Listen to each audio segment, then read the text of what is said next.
Would you believe me if I told you that there is a dial inside of your brain that when pushed to maximum, I could almost guarantee you that you could become either addicted to something or fall into depression? That's one of the key ideas explored in Brain Reset by David Gillespie. Let's check it out.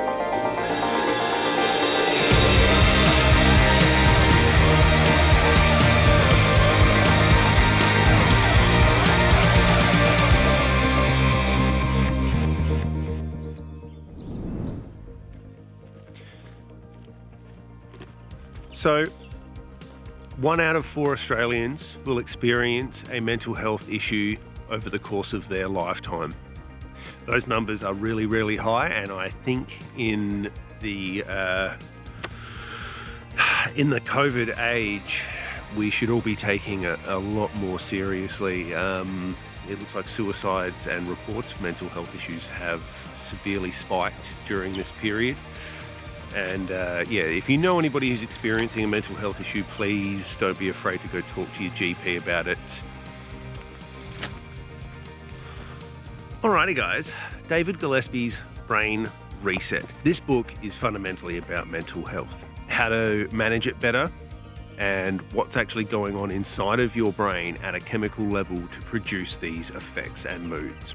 Now, David is an Australian researcher and writer. He's not really a neuroscientist as a professional, but he effectively does these really big deep dives into a topic and then writes a book about it. And this is what came out from his journey into the mental health, addiction and depression space.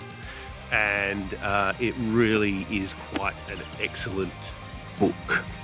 One of the key ideas in here is that there is this gene called delta phos B, and essentially what it is it governs the levels of these 3 primary neurotransmitters within your system. Essentially, there is dopamine, which regulates anticipation, and serotonin, which is the release happy kind of chemical, and then there's GABA, which kind of regulates between the two. And effectively, it is what's called an epigenetic gene. They are responses to stimuli from the environment. And delta phos B is the one that governs our mood and our drives, so to speak. A good way to think of them would be, I'm not sure if any of you have ever done any computer coding, but there's the concept of an if statement, right? So if criteria A is met, do this. If criteria B is met, do that. And that is essentially how epigenetics kind of function in a very, very, very simplistic manner. And yeah, delta phos B is the one which governs a lot of our moods and whether or not we can become addicted to things. David kind of riffs on the idea that one of the reasons why we're experiencing so many people are experiencing mental health issues today is because we are living in an environment that we did not evolve into, and we are just super saturated in a dopamine releasing, and we're all stuck on this dopamine seesaw of spiking and going up, and the only way that you can remedy this is to kind of go on the idea of a dopamine detox. And I guess the way to look at it is that, I mean, he talks about people's addictions to drugs and which ones are prevalent, what alcohol, weed, methamphetamine, and even porn does to us at a neurochemical level. And essentially, we've become so adept at finding easy releases of dopamine that we only ever go after the low-hanging fruit. it's driving a lot of people into depression, because when they go after the easy dopamine and serotonin hits, they've got to perpetually ramp up what they're doing to achieve the same same result. It's the theory of diminishing return. Thus far, this has been one of the more pragmatic books that you could read. There's definitely a lot in here that you can take away to help yourself or someone else in your life that's experiencing mental health issues. I know it's going to be really, really hard to break through to them, especially if someone is in the midst of a full-blown addiction. Like, it's rarely a character flaw. A lot of people like to get quite judgy about addictions, but it's one of those situations, like, if any of this reading has taught me anything, is that you shouldn't judge people, because I think anybody is only one bad month away from from the gutter. So one of the parts that I really quite liked in this book is the fact that David doesn't just talk about the traditional, more prevalent addictions, like stuff like coke and heroin and things like that, and he does quite a deep dive into modern day electronic addictions, so Facebook, Tinder, all of that type of stuff. And in all honesty, some of these things, especially things like loot boxes and the more app driven ones, are all like, they have clinical psychologists whose job it is to make these things more addictive. And I mean, the way that most of these things work is that they are like, you're the product that they're selling. Effectively, they get their money by selling your attention. I believe the advertising term is called a captive audience. Effectively, they're relying on manipulating our dopamine and serotonin cycles to just sell advertising, and people are becoming very easily addicted to them. So I actually also really liked the passages about socially acceptable addictions. I mean, I've thought for a while that Australia has an extremely bad alcohol and gambling problem. Effectively, the way people get addicted to it is that it is tripping up our risk and reward system, which is governed by dopamine. So there's a lot of correlation with what Brett and Heather Weinstein say in their book, Hunter-Gatherer's Guide to the 21st Century. Our bodies did not evolve to live in this hyper saturated, addictive environment that we find ourselves in. We've got almost instant access to anything that we want, and traditionally we had to work quite hard for them. So how these systems evolved is, so we would seek high calorie foods and we seek a mate. That is why we are really easily addicted to both things like sex and sugar, because traditionally you had to work quite hard to get them in nature, and therefore when something is infrequent in nature, the brain evolved the dopamine feedback system to get you to want to do these things. And when the brain has easy access to cheap dopamine hits, then it's going to just go for them all the time. He details an experiment where I believe what they were doing is trying to cure a lady's Parkinson's disease, which is a trip up in the dopamine feedback loop which governs movement. And she had an electrode in her brain which would essentially just trigger the instant release of dopamine and then serotonin, and she actually became so addicted to it she ended up having calluses on her fingers from where she would push the button to trigger it, and they actually had to remove it because it was becoming very difficult to function in her day-to-day life because of it. So the part where David kind of really pulls this all together and makes the point most easily understood is this system in the brains of teenagers. So everybody's aware that teenagers kind of their moods fluctuate wildly, and that is because this delta phos-B system is modulating the amount of GABA in their system, which, as I said, that GABA chemical modulates the amount of either serotonin or dopamine in their systems. And GABA also controls the onset of puberty, and apparently it floods the system up until about 11 and 12, and then it drops right down, puberty kicks in, and then it slowly rises back up and is back at full strength by the time you are kind of 20 to mid-20s.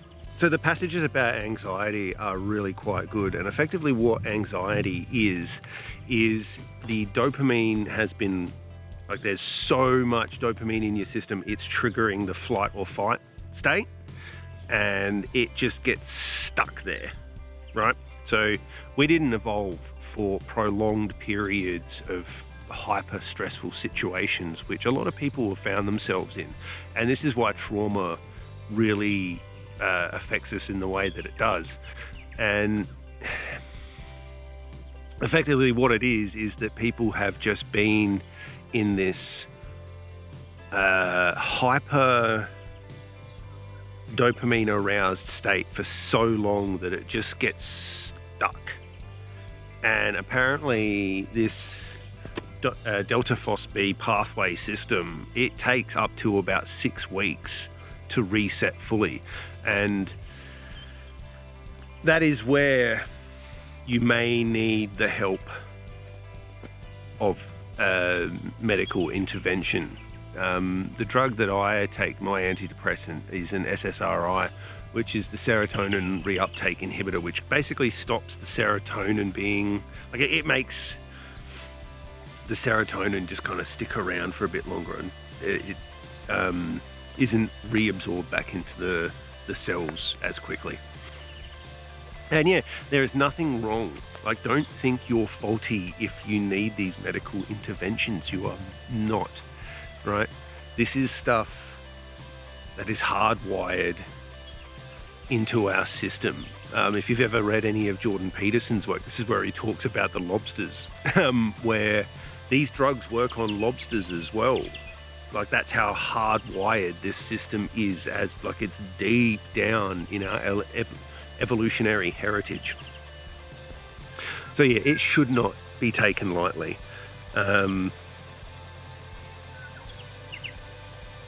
Yeah, because the results of you taking this stuff for granted is addiction, depression, and constant anxiety, and that's not a state that I'd like any of you to live in, quite personally.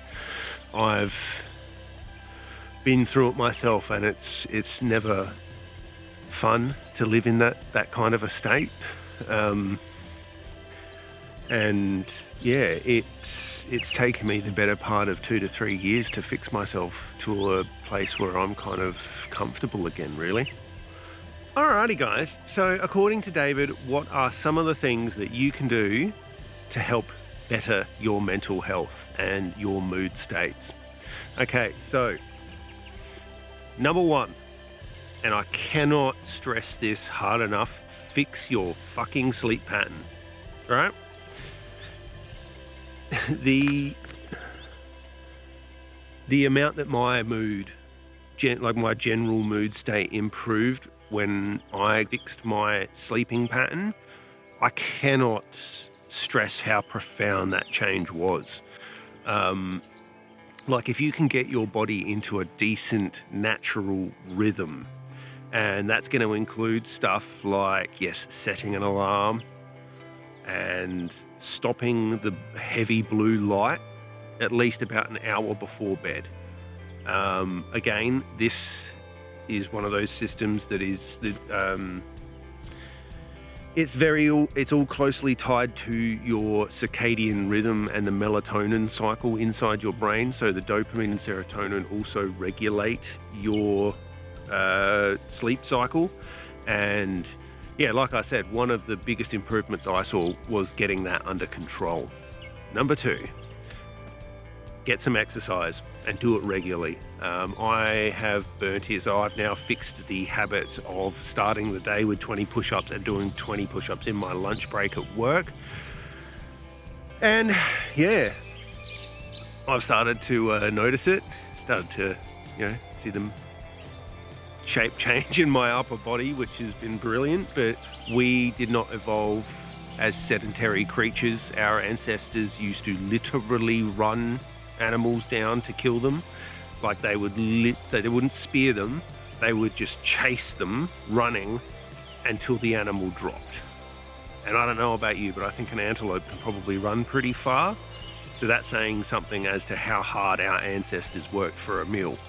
And like I said, when we've got all this cheap sugar in our environment and we're very sedentary, then yeah, depression and feeling like shit is going to be a result. So that takes me straight into number 3, fix your bloody diet up.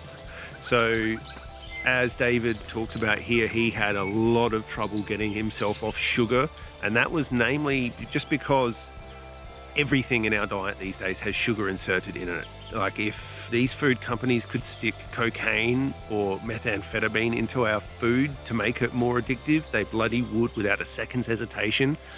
And I mean, they used to do shit like that in the past, but yeah, purging sugar or as much sugar out of your diet as you possibly can will also do wonders to stabilize your mood. They are the 3 easiest and most straightforward things that you can do to better regulate your mood levels. Some of the other things when it comes to things like electronic addictions and modulation of that area is to be creative. Now, I've spoken before, probably not on as much depth as I would like. There's some books, I think it's called Flow by, I'm going to stuff this name up, Csikszentmihalyi. Bloody hard name, but anyway, that book called Flow is essentially about flow states. Is when it's kind of like an emotional state where you lose yourself in an activity. I quite often do it while I'm reading and when I'm drawing and video editing. You'll know about it when you get into this state. It's like where you can say, wow, I only felt like I was working for 15 minutes, but you were working for 3 hours straight. And when you just devote all of your focus and energy into something, it's hard to be depressed while you're that focused. Yeah, and the other thing, lastly, is have a social life instead of social media. So yeah, they are all the things that you can do. Fix your sleep, exercise, diet, creativity, and reading, right? If you can understand more about these issues, that they are much easier to solve. Yeah, I mean, fundamentally, the human body is a wet machine, and if you do not take care of it, things start falling apart, both physically and up here. So yeah, take care of yourself, guys, and take this stuff seriously. Alrighty, it is time to wrap this one up. I very highly recommend this one, guys. If you have read it, I'd love to chat to you about it in the comments section below this video. I am gonna try and talk to Mr. Gillespie about this. I'd love to interview you if you ever see this. Not that I think you will, but this was a really, really good book. I very highly rate this. This is up there. I reckon probably in the top 5 books on the topic that you could read. It's really, really good. The audio book does go a bit fast. I found myself jumping back and forth trying to kind of reabsorb it because it is very, very information dense. But yeah, I very highly recommend it. If you've read it, I want to talk to you about it in the comments below. If you haven't, I highly recommend this one. So until next time, guys, I'm Nathan. This has been Walk It Off. Take care of yourselves, take care of each other, go outside, get better, be awesome. See you next time, guys.